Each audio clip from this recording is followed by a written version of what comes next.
You know what is the greatest threat to your cyber risk program for your organization, a small or mid-sized business, and as an executive of that organization? Assumptions. Most definitely is the greatest threat to your cyber risk program. Collecting data, evidence, and validating assumptions is hard work. It's a hard effort to make it feasible, if you will. It takes time, effort, political capital, because perhaps most of the data does not belong to your organization. You will have to talk to other individuals across the organization to make sure they can send the data for you on a regular basis, on a certain period, and the data exactly that you need to calculate risk. So definitely political capital as well. So additionally, the data may be missing information. Let's say you collect data on a particular asset, but missing the owner or missing the applications, or basically the data is not complete for you to make an accurate risk assessment. So missing information, incomplete or low confidence that the data is accurate or even complete. You don't know.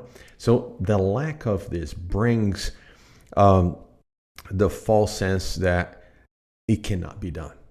Therefore, you default, or your organization defaults to qualitative assessment based on personal experiences.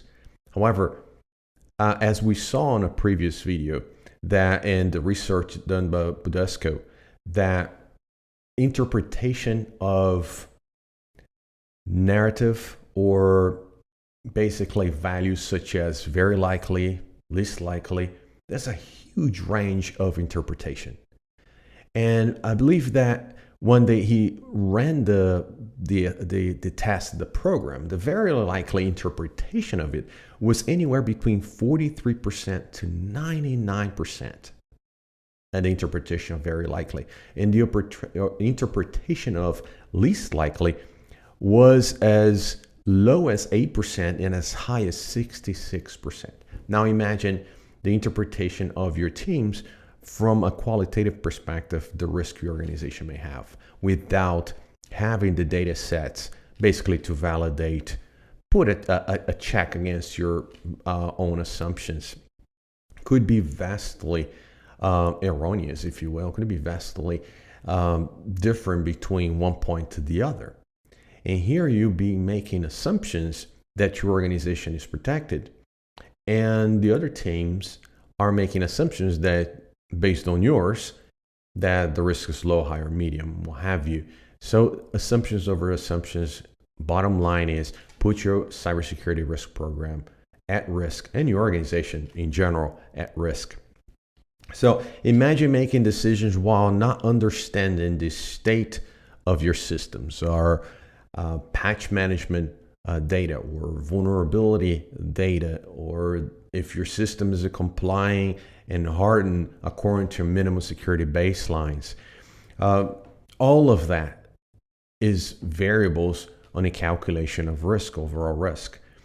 Operating systems logs are not sending to your SIM, or they are sending, but you imagine they're sending every log, but just partial logs, or certain applications, or only operating systems, and so forth. Basically, you don't have the whole picture, you don't have the entire data, therefore missing data.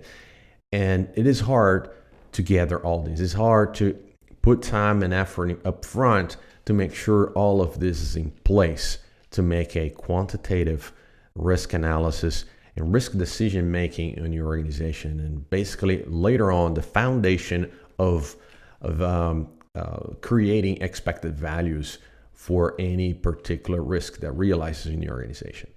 So the question here is how accurate do you believe your assumptions are if you don't have these facts?